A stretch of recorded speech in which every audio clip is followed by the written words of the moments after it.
IndustryMix.com. Hey guys, it's Johnny with IndustryMix.com, and today I'm going to be going over the FabFilter Pro MB multiband compressor. I love using this thing on pretty much anything from vocals to drum buses to bass, piano, horns, pretty much anything I need to really dial into any frequency to compress. You know, we could say I treat it as a dynamic EQ. And it's really transparent, so you can kind of you can get away with pretending it's not there. You can barely hear the compression sometimes, you know, so it makes for a very smooth compression style.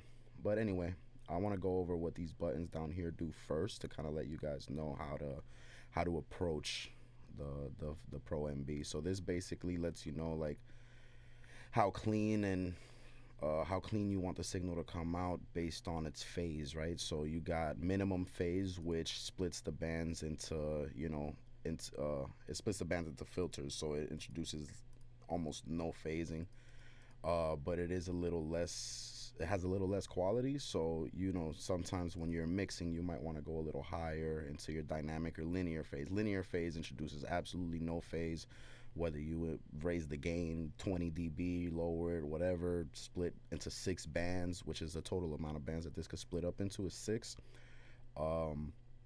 Or your dynamic phase, which is basically a mixture of both. It introduces no phase along the crossovers unless you raise the gain knob on any other bands. Then you might start hearing some phasing around the crossover frequencies.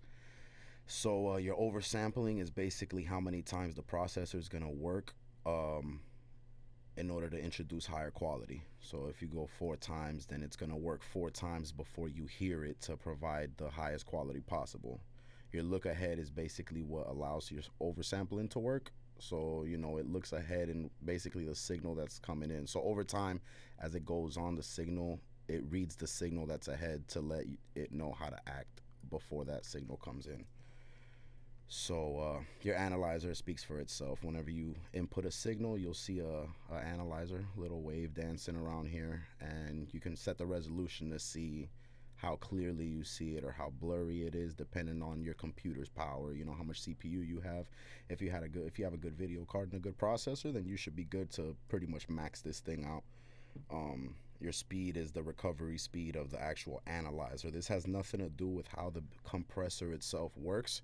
So this is really just for visual purposes. Obviously, the higher you go with everything, it still introduces latency because it's working your processor, it's working your video and your video card and all that. So your graphics card, I'm sorry.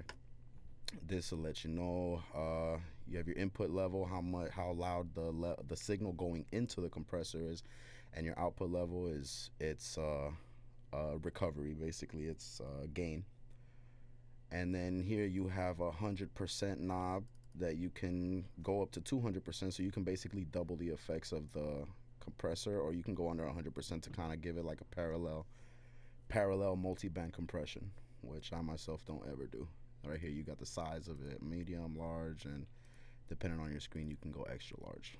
Presets, undo, redo, you can A/B here, you can copy your presets. What is this? Oh, and then you can enter full screen mode. It'll fill up the whole screen. So Bob, we don't need that though right now.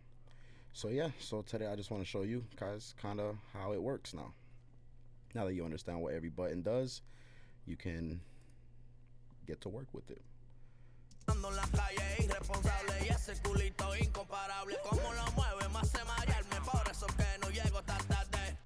So if you can see around this area right here, it's a little boomy, it's a little high right there. So what I want to do here is I want to add a band, and what this does basically is it sets a compressor in this area right here. Depending on how fat the band is, you can see the dip right here. That's how much this compressor is going to allow compression to go. That's how far it's going to allow it to go. So that's set by this range right here, this wheel or this little bar, and that's basically the max compression that I can apply to this band. And as you can see, the band can take up the entire spectrum too, or you can just dial into the low, and it changes a little bit depending on where you're at on the, you see, Goes from a band, then it flattens out, pop. So you can really get into, you can get this thing could get spicy.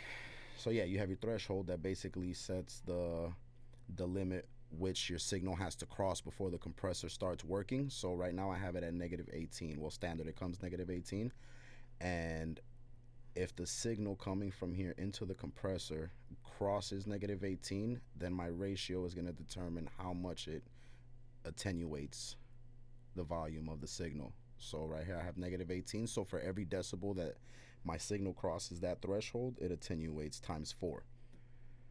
Your range, I already went over that. Your attack is how long it takes for the compressor to act as the signal crosses through it, and the release is how long it takes for it to go back up to its original source volume. So if it crosses 1 dB and I have it at 4 to 1, it'll attenuate 4 dB.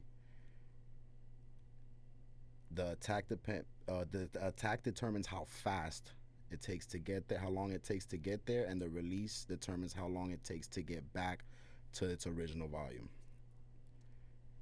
So yeah, and then your knee depends. Your knee, it determines how how hard or how soft your compression is. So you can have a really noticeable hard style compression for side chaining and stuff, or you can have very smooth, more transparent compression. And then your look ahead time, this is how long ahead it reads the signal for it to know how it's gonna act.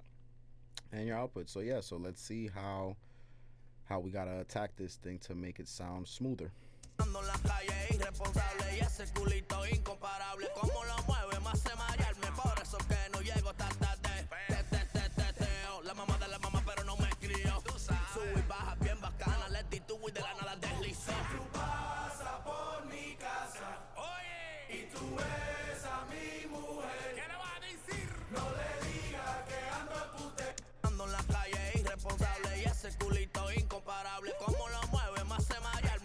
So as you can see, yeah, this little dial right here is gonna let you know when it crosses the threshold, and as soon as it does, it's gonna start working here. So I don't want this. The reason that we use a multi-band compressor, not an EQ, is because we only want to reduce those frequencies when they cross that threshold that we talked about. So I only want it to act then, so I use this, and I only dial into one little part of the frequency spectrum. So I don't have to attack the entire thing, making it sound smushed. It can sound, a lot more natural and a lot more smooth when you only do one or two, focal points in the frequency spectrum versus the entire thing. So